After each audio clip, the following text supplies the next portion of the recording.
ఓం శ్రీ సద్గురు చరణారవిందాభ్యాం నమః. ఓం శ్రీ గణేశ శారదా సద్గురు మంగళమూర్తిభ్యో నమః.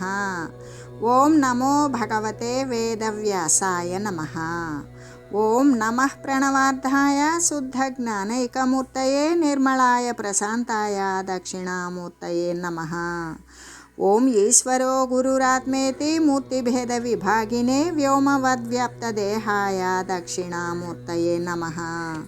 శ్రీ గురుగీత తృతీయోధ్యాయము.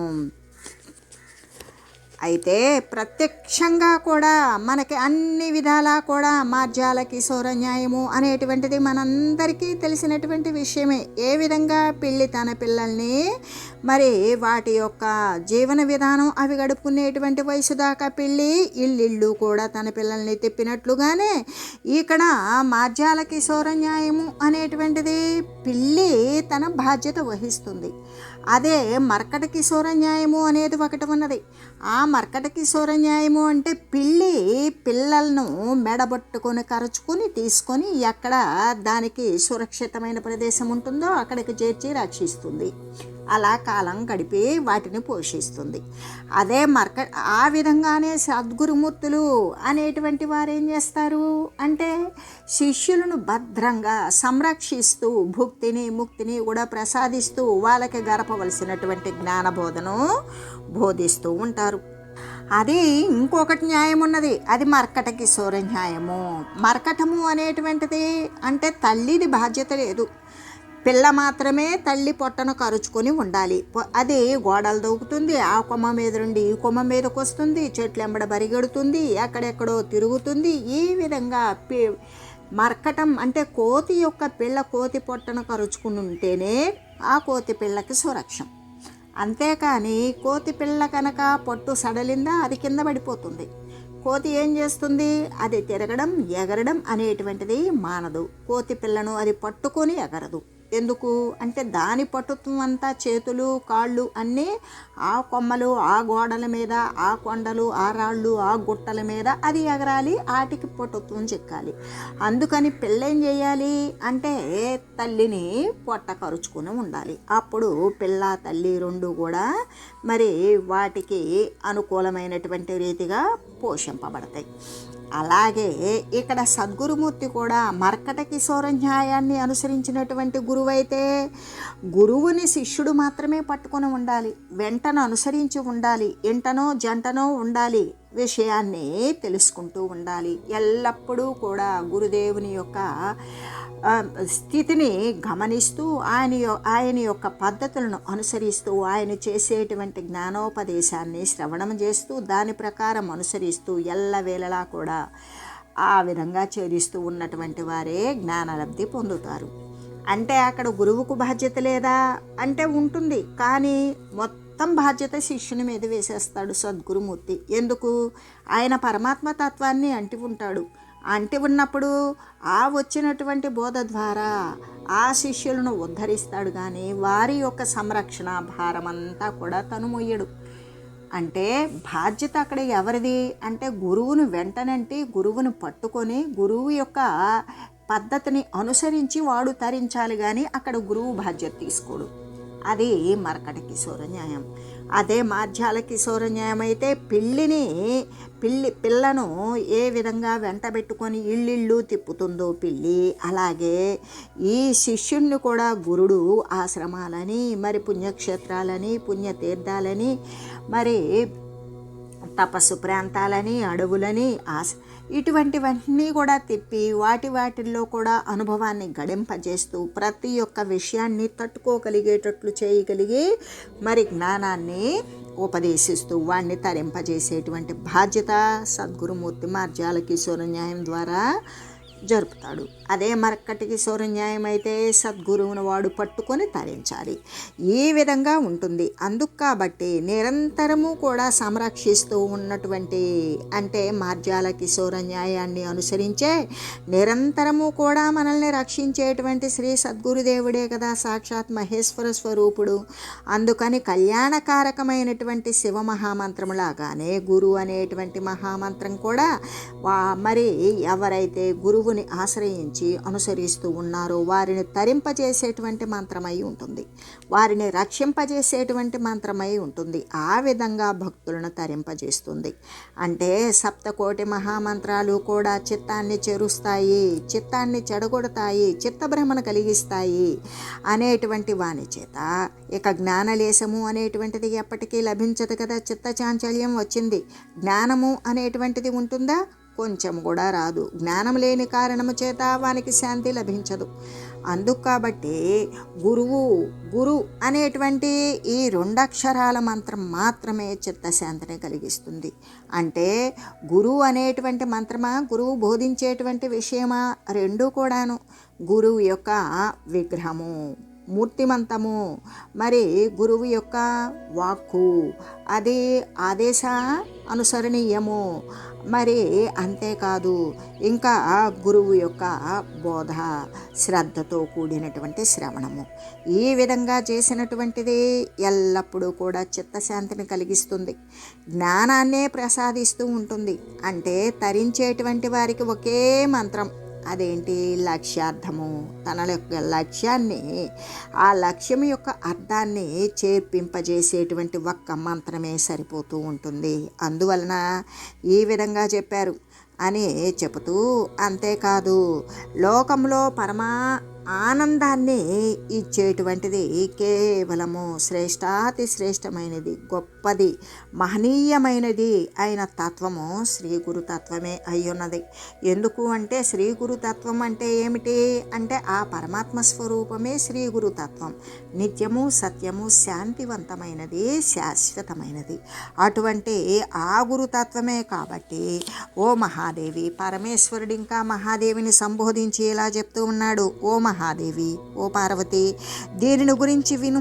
అంటే నీవు ఎల్లవేళలా కూడా సదా నిరంతరం ఎడతెరిపి లేకుండా, ఎటువంటి విరామ సమయాలు తీసుకోకుండా ఈ యొక్క గురుగీతా శాస్త్రాన్ని నీవు శ్రవణం చేయాలి ఎల్లవేళలా అని చెబుతూ, అంతేకాదు ఎలాగంటే ఇంకా కూడా గురుతత్వమిదం దేవి సర్వముక్తం సమాసతః రహస్యమిదం అవ్యక్తం నా వదేద్యస్య కస్యచిత్. ఓ పార్వతీదేవి, నేను చెప్పవలసినటువంటి గురుతత్వం అంతా కూడా సంగ్రహంగా నీకు తెలియజేశాను. కానీ ఇది శాస్త్రాలలో స్పష్టంగా ఉన్నదా అంటే లేదు. ఇంకా ఏ శాస్త్రంలో కూడా ఇది స్పష్టంగా, ఇంత విశదీకరంగా, ఇంత సంగ్రహంగా, అంటే చెప్పవలసినటువంటి విషయాన్ని సంగ్రహంగా చెప్తూనే చాలా విపులీకరించి మరీ తెలియజేసేటువంటి విషయాలను, అంటే తక్కువ పదాలతో ఎక్కువ అర్థాన్ని సూచించేటువంటి విషయంగా ఇది నేను చెప్పవలసినటువంటి గురుతత్వం అంతా కూడా పూర్తిగా నీకు నేను తెలియజేశాను. అయితే ఇది ఇతర శాస్త్రాలలో గురుతత్వాన్ని గురించి, గురువు యొక్క జ్ఞానాన్ని గురించి, గురువు యొక్క మహిమను గురించి, గురుతత్వం యొక్క ప్రభావాన్ని గురించి స్పష్టంగా ఉన్నదా అంటే లేదు. అటువంటి రహస్యమైనటువంటి గురుతత్వము అంటే ఎంతో గుహ్యం, రహస్యాలలోకెల్లా కూడా రహస్యమైనది. గురువు అంటే భౌతికమైనటువంటి విషయాలకు మాత్రమే అనుసరించి వారి కోరికలను తీర్చుకోవడం కోసమే మరి గురువును ఆశ్రయిస్తారు. అలా కాదు, ఇక్కడ తన కోరిక ఏమై ఉంటుంది అంటే కోరికలకు కూడా అతీతమైనటువంటి కోరిక, తన యొక్క జన్మ, జర, మరణము అనేటువంటిది లేకుండా శరీర ఉపాధులు అనేవి శాశ్వతంగా నశించిపోయేలాగా ఉండే జ్ఞానాన్ని బోధించగలిగినటువంటి గురువును కోరడం అనేది సత్శిష్యుని యొక్క లక్షణం. అటువంటి విషయాన్నే బోధించడం సద్గురువు యొక్క లక్షణం. ఆ శాశ్వత స్థానాన్ని పొందినటువంటి సద్గురువు మాత్రమే ఈ శాశ్వతమైనటువంటి వస్తువుని తెలియజేస్తారు. అందుకే ఎవరికి ఇది అవసరం లేదు అంటే కోరికలతో నిండినటువంటి వానికి అవసరం లేదు. చలనపు మాయ విశ్వమును సత్యమటంచు నమ్ము వారికే కలుషపు తంత్రవేషమును గావలిగానే తలంచి చూడగా ఇలా పరమాత్మతత్వమును ఇంపుగాంచియు సర్వవృత్తులున్ గలయని చూచు వారళ్లకు గల్లరి వేషములెల్ల నేటికిన్. ఈ యొక్క వచ్చిపోయే స్థితి కలిగినటువంటి ఈ చలనపు మాయ విశ్వం అంతా కూడా, ఈ విశ్వమంతా విస్తరించి ఉన్నదేంటి? లేకనే ఉన్నట్లుగా కనబడేటువంటిది, అబద్ధపు విషయాలే కనబడేటువంటివి. అవి ఉన్నవా అని పట్టుకుంటే ఉండవు, పట్టుకున్నది కూడా ఉండదు. అంత మాయతో కూడినటువంటిది, ఎల్లప్పుడూ కదులాడుతూ ఉండేటువంటిది ఆయన ఈ విశ్వమాయను, ఈ విశ్వాన్ని సత్యము, ఇదే నిత్యము అని భావించేటువంటి వారికి మాత్రమే ఈ కలుషపు అంటే అబద్ధపు తంత్రవేషాలు కానీ, అంటే ఈ తాంత్రికమైనటువంటి మాంత్రికమైనటువంటి చేష్టలు కానీ, ఏదో వస్తువును సముపార్జించుకోవడం కోసమే ఈ యొక్క కాపట్యపు తంత్రపు వేషాలు కానీ కావాలి. కానీ ఎవరైనా సరే, కానీ ఇక్కడ పరమాత్మతత్వాన్ని, సర్వవ్యాపకమైన పరమాత్మతత్వము సదా సర్వకాల సర్వావస్థల యందు సదా నిండి పరిడి వెళ్ళి ఉన్నప్పుడు ఆ పరమాత్మతత్వాన్ని ఇంపుగా మరి చూసినటువంటి వాడు అంటే అప్పుడు ఎక్కడ చూస్తాడు? బాహ్యమునందా అంతరమునందా అంటే అక్కడ ఇక్కడ సందు లేకుండా సదా సర్వత్రా సర్వవ్యాపకమైనటువంటి పరమాత్మతత్వాన్ని తన యందు కూడా సాక్షిత్వ స్వరూపంలో కాంచగలుగుతాడు. అటువంటి కాంచినటువంటి వాడు అంటే ఇలా పరమాత్మతత్వమును ఇంపుగా గాంచి సర్వవృత్తులున్, అప్పుడు ఎప్పుడైతే పరమాత్మతత్వాన్ని చూడగలిగాడో, దేని చూడగలడు? జ్ఞానమయ దృష్టితో మాత్రమే చూడగలుగుతాడు. అప్పుడు ఉండేటువంటి సర్వక్రియలు, నామరూపాధికాలు ఇవన్నీ కూడా కలయని చూచువారలకు అవన్నీ కూడా మిథ్యాజనితమే, అజ్ఞానమయాలే. ఇవన్నీ మాయా సంబంధమైనటువంటి విశ్వంలో విస్తరిల్లి ఉన్నవి అని చూసేటువంటి వారికి ఈ తాంత్రికపు వేషాలు, గల్లరి వేషములెల్లనేటికి ఇటువంటి తాంత్రికపు మనస్తత్వాలు, కపటపు మనస్తత్వాలు వారికి అవసరమా? లేదు. ఎందుకు? సత్యమునందు వారు ఆరూఢులై ఉన్నారు అని చెబుతూ, అందుకు కాబట్టే ఓ పార్వతీదేవి, నేను ఈ గురుతత్వం అంతా కూడా సత్యము అనేటువంటి విషయాన్ని సంగ్రహంగా నీకు నేను తెలియజేశాను. ఇటువంటి మాయా సంబంధమైనటువంటి విషయాలను నమ్మేటువంటి వానికి ఇవన్నీ కావాలి. కానీ మరి సత్యాన్ని గాంచినటువంటి పరమాత్మ స్వరూపుడైనటువంటి జ్ఞానమయునికి ఇవన్నీ అవసరమేమున్నది? కాబట్టి ఈ సత్య విషయాన్ని గురించి నేను తెలియజేశాను. మరి ఇది ఎక్కడ పడితే అక్కడ దొరుకుతుంది, అన్ని శాస్త్రాలలో ఉంటుంది అంటే ఏ శాస్త్రాలలో కూడా ఇది స్పష్టంగా లేదు. అంటే అటువంటి రహస్యమైన, ఎంత రహస్యమైనది అంటే భక్తునికి, జ్ఞానికి మాత్రమే ఇది బహిర్గతమవుతుంది. మిగతా వారందరికీ కూడా అర్థమైనట్లుగా ఉంటుంది కానీ ఏమీ అవగతం కాదు. అటువంటి రహస్యములలోకెల్లా కూడా రహస్యమైనటువంటి ఈ గురుతత్వము అంటే శాశ్వతమైనటువంటి పరమపదము. అంటే పరమాత్మ స్వరూపుడు గురుస్వరూపుడే. ఆ గురువు బోధించేటువంటి తత్వం శాశ్వతాన్ని గురించే బోధిస్తాడు. తన యొక్క సాధనము శాశ్వతమే. మనం అనుసరించేటువంటి వారి యొక్క సాధనము కూడా తన యొక్క స్వకీయమైన సాధనం శాశ్వత పదం.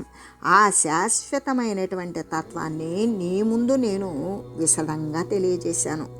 దీనినైతే భక్తి లేనటువంటి వారికి, దీనిపై మీద విశ్వాసము లేనటువంటి వారికి మరి ఎవ్వరికీ కూడా ఇది ఎప్పటికీ కూడా బోధించనే కూడదు అనే శ్రీ గురుగీతా రహస్యాన్ని గురించి పరమేశ్వరుడు తెలియజేసి, నమృషాస్యాదియం దేవి మధుక్తి సత్యరూపిణి గురుగీతా సమం స్తోత్రం నాస్తి మహీతలే. అంటే ఈ గురుగీత యొక్క మహిమను గురించి తెలియజేస్తూ, శివస్వరూపుడనకు నా యొక్క సూక్తి సత్యస్వరూపమైనది. అసలు నేను ఎవరను? మంగళకారకుడును, శుభప్రదాయకుడును, నేను అనంత స్వరూపుడును, నేను సర్వవ్యాపిని, అటువంటి కళ్యాణ శబ్దకరమైనటువంటి శివస్వరూపుడును అయినా నా యొక్క సూక్తి నా నుండి చెప్పబడినటువంటిది ఇది ఎల్లప్పుడూ కూడా సత్యము నుండి వెలువడినది సత్యమే అయి ఉంటుంది. సత్యస్వరూపము నుండి బయటకు వచ్చినది సత్యస్వరూపమే అయి ఉంటుంది. కాబట్టి ఓ గౌరి, నా వాక్యము ఎప్పుడూ కూడా అసత్యము, మిథ్యాజనితము కాదు. అంటే ఇంకా అసలు ఇన్ని మాటలు చెప్పనవసరం లేదు, 1000 చెప్పనేలా. సకల శాస్త్ర సారభూతమైనటువంటి కైవల్యదాయి అంటే ఏంటిది? గురుగీతా శాస్త్రాన్ని ఎవడు అనుసరిస్తాడో సకల శాస్త్రాలకు కూడా ఆధారము, సారభూతము అయినటువంటి ఏ కైవల్యమైతే ఉన్నదో, సకల శాస్త్రాల యొక్క చివరి స్థితి ఏంటి అంటే కైవల్య పదము, పరమాత్మ తత్వాన్ని పొందాలనే కదా ఆ యొక్క శాస్త్రం యొక్క చివరి యొక్క ముగింపు మాట. కాబట్టి ఆ సకల శాస్త్ర సారభూతము, దానిలో ఉన్నటువంటి సారం ఏంటి అసలు అంటే కైవల్యమే ఇస్తుంది. అంటే అటువంటి కైవల్యదాయియే కైవల్య పదాన్నే ఇప్పిస్తుంది, కైవల్య పదాన్ని పొందింపజేస్తుంది. ఈ గురుగీతా శాస్త్రంలో సమమైనటువంటి అంటే ఈ గురుగీతా శాస్త్రంతోటి ఇక్కడ గురు గీత అంటే శ్రీ సద్గురుమూర్తి ఏం చేస్తాడు? వాడు తీసుకొని వచ్చినటువంటి కర్మగీతలన్నీ నశింపజేస్తాడు, జ్ఞానరేఖని గీస్తాడు. ఆ జ్ఞానరేఖను గీయగలిగినటువంటి గురువు ఉపదేశానుసారం మనకి లభించేటువంటి గురుగీతా స్తోత్రముతో సమమైనటువంటిది, దానితో సమమైనది ఇంకొకటి లేనే లేదు. మహాపవిత్రమైనది సద్య ఫలదాయి అనేటువంటి స్తోత్రము కూడా, అంటే ఇదిదా మాత్రమే మంచి ఫలితాన్ని ఇస్తుంది అనేటువంటి స్తోత్రము ముల్లోకాలలో అంటే స్వర్గపాతాల మధ్యలోకాల యందు ఏమైనా ఉన్నదా అంటే లేనే లేదు. అంటే శ్రీ గురు తత్వమే పరమ అన్నింటిలోకి కూడా శ్రేష్టమైనటువంటిది, కళ్యాణకారకమైనది అని తెలియజేస్తూ గురుగీతామిమాం దేవి భవదుఃఖ వినాశిని గురుదీక్షా విహీనస్య పురతో నా పఠేత్ క్వచిత్. ఓ గిరిజాదేవి, ఈ గురుగీత అనేటువంటిది ఎటువంటిది అంటే సంసార దుఃఖ పాశల విత్రమై, అంటే సంసార పాశాలు, ఒక లత ఒక చెట్టు ఉంటే దానికి ఏ విధంగా తీగలు ఉంటే ఆ తీగలను కోసివేయడానికి కొడవలి ఎటువంటిదో అడ్డమైనటువంటి తీగలను, అలాగే సంసారము అనేటువంటి దుఃఖ పాశల విత్రమై ఉన్నది. అంటే పాశల విత్రము అంటే కొడవలి అయి ఉన్నది. ఏంటది? సంసారము అనేటువంటిది మళ్ళీ కూడా శారీరకమైన ఉపాధి సంబంధమైన రాకపోకలు అనేటువంటి ఏ బంధము, ఏ పాశముతో కట్టుబడి ఉన్నదో అటువంటి వాసన సంబంధమైనటువంటి సంస్కారాలను అన్నింటినీ కూడా కోసివేసేటువంటి, నరికి వేసేటువంటి కొడవలియే అయ్యున్నది ఈ గురుగీత అనేటువంటిది. కాబట్టి అక్కడ సర్వ దుఃఖాలు కూడా నశింపజేస్తుంది, వానికి ఉన్నటువంటి భౌతికమైనటువంటి దుఃఖాలు నశింపజేస్తుంది, వానికి ఉన్నటువంటి బంధాలు అంటే వాడు చెందవలసినటువంటి పరమపద స్థానానికి, వాను సముపార్జించుకున్నటువంటి జ్ఞానానికి ఆటంకాలు ఏర్పరిచేటువంటి ఏ బంధాలైతే ఉన్నవో అవన్నీ కూడా నశింపజేస్తుంది. అంటే సర్వ దుఃఖాలను కూడా నశింపజేసేటువంటిది. సర్వ దుఃఖాలను నశింపజేసింది అంటే ఇటువంటి మహాపవిత్రమైనటువంటి గురుగీతా శాస్త్రాన్ని మరి గురుపుత్రుడై, వాడు గురువు దగ్గర దీక్షను తీసుకున్నటువంటి వాడై ఈ గురుగీతా శాస్త్రాన్ని మరి మంత్రోపదీక్ష గైకొనటువంటి వాని యొక్క సమీపమున ఏమాత్రము కూడా వేమరుపాటు చెంది కూడా పఠించకూడదు. అంటే గురుగీతను చదవనటువంటి వారికి, గురుదీక్షను తీసుకోనటువంటి వారికి, గురువును ఆశ్రయించినటువంటి వారికి, గురు వాక్యాల పట్ల భక్తి శ్రద్ధ లేనటువంటి వారికి, కపటమైనటువంటి మిథ్యాచారాలనే అనుసరిస్తూ ఉన్నటువంటి వారికి మరి ఈ యొక్క గురుగీతా శాస్త్రాన్ని ఎప్పటికీ కూడా అస్సలు వారి ముందు పఠించకూడదు. అంటే అటువంటి వారికి పారాయణ క్రమం కూడా ఇటువంటిది అని కూడా వచించకూడదు. ఇప్పుడు ఒకవేళ మరి మనం వింటున్నాము కదా, అంటే ఈ శ్రవణం చేసేటువంటి వారందరికీ కూడా ఒక అనుమానం, సందేహం కలగవచ్చు. ఏంటి మరి మేము వింటున్నాం కదా, మేము కొంతమంది ఈ వినేవారిలో మేము గురువు యొక్క సన్నిధానం చేరి ఉండలేదు అని రావచ్చు. సన్నిధానం చేరకపోయినా మనకి ఉన్నటువంటి ఈ సంస్కారము మనల్ని గురుగీతా శాస్త్రాన్ని అనుసరింపచేసింది అంటే గతంలో మీరు గురు శిష్యులై ఉండవచ్చు, లేదా రాబోయే కాలంలో మీరు గురు శిష్యులై ఉండవచ్చు, జ్ఞాన మార్గాన్ని అనుసరింపవచ్చు.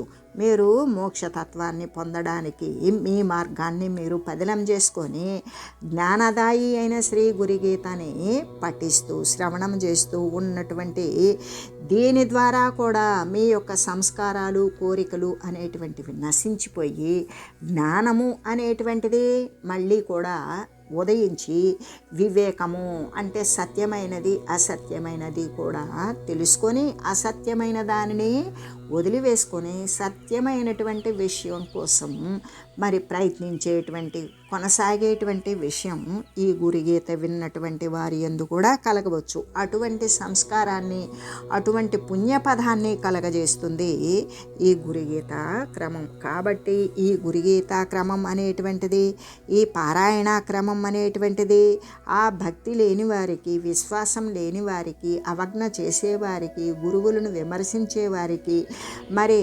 ఇదంతా మిథ్యం, కనబడేదే సత్యము అని భావించేటువంటి వారికి ఏమాత్రం కూడా ఈ గురుగీత శాస్త్రాన్ని గురించి ఎప్పటికీ కూడా చెప్పనేకూడదు. అలా చెప్పకూడదు అన్నప్పుడు మనము కూడా అటువంటి విషయానికే కట్టుబడి ఉండాలి. ఎందుకు అంటే ఈ గురుగీత అనేటువంటిది, ఈ గురుగీత కాకుండా కొంతమంది కొన్ని ఇంకా ఇతరమైనటువంటి శాస్త్రాలు చదువుతారు. క్షితికు అందరు శాస్త్రంబులన తులితముగ చదివి జ్ఞానమది ఎరుగరుపో సతతము గురు కృప కలిగిన సతి చదివిన చదువుకున్న సమముక్తియగున్. ఒక్కొక్కరు ఏం చేస్తారు అంటే అనేక శాస్త్రాలు చదువుతారు, దానిలో ఎటువంటి జ్ఞానాన్ని కూడా పొందలేకపోతారు. ఎల్లప్పుడూ కూడా గురువు యొక్క కృపను పొందినటువంటి వారికైతే వారు శాస్త్రాలు చదివినా చదవకపోయినా కూడా ఇటువంటి జ్ఞానాన్ని పొంది ముక్తికి మార్గం వారికి వారే వేసుకొని ముక్తిని పొందుతారు అని తెలియజేస్తూ ఓం మంగళం శ్రీ గురుదేవాయ మహనీయ గుణాత్మనే సర్వలోక శరణ్యాయ సాధురూపాయ మంగళం. ఓం లోక సమస్త సుఖినో భవంతు. ఓం శ్రీ సద్గురు పరబ్రహ్మార్పణమస్తు. ఓం తత్సత్.